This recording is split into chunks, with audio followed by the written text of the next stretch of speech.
Yet another factoring problem. Got one more after this. So, we're simply factoring these two numbers. Now, because we have 2 squared, x squared, there's going to be 2 terms that we factor out of this. So, first thing we're going to do is we want to get rid of this constant. We don't want this in here. We don't want it in there, right? So we factor it out. Drop it down. Factor out of 3. Because we factored a 3 out of 3x squared, now we're left with x squared. But because we factored a 3 out of this one, we have to factor a 3 out of that one. And factoring a number out of a number is just division.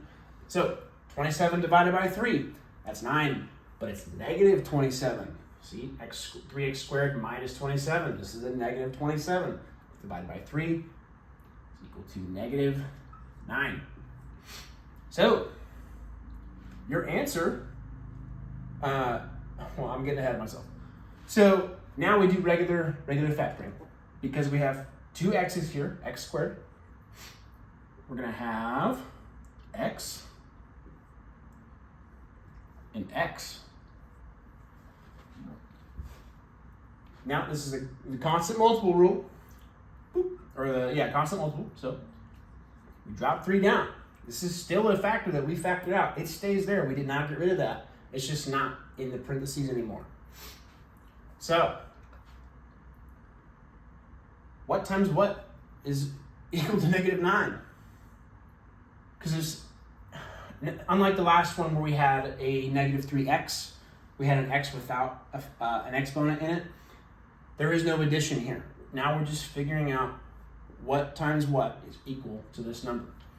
Now, remember what I said. I'll go over it again in case you haven't seen that particular video. When you have 2 positive numbers multiplied to each other, it is always going to be a nice positive number. When you have 2 negative numbers, multiply a negative by a negative, it's a positive number at the end. That's your answer. When you have a positive and a negative number multiplied together, you will always have a negative number. It does not matter what the numbers are. So you could be a positive 2 million times negative 1. Now it's a negative 2 million. So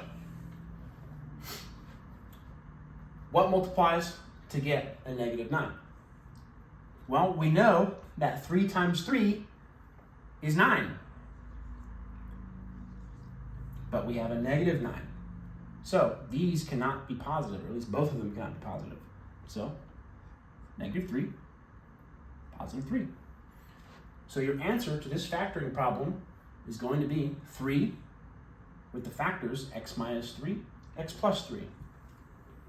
Boom. Done. And instead of just resetting the camera, I'll go ahead and write another one here. Very simple. This is one of the simplest, actually probably is the simplest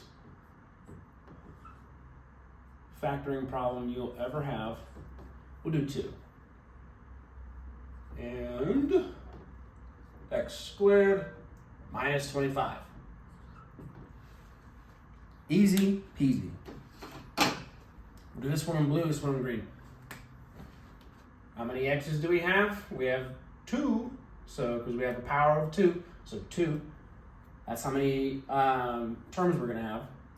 It's as simple as saying what times what equals 100, positive 100. X plus 10, x plus 10. That's the answer to your factoring question. Now, same thing here, but it's a negative 25. We have 2 x's, x squared, x to the second power, x, negative 25. So what times what equals negative 25? Well, it's going to be a positive and a negative number. But these are what's called perfect squares. So perfect squares means that a number times itself equals this. So we have a positive 5 and a negative 5. Positive 5 times negative 5 is negative 25, because 5 times 5 equals 25, but you add in these signs, negative 25. There you go. That is the last one I will be doing for you. Good luck.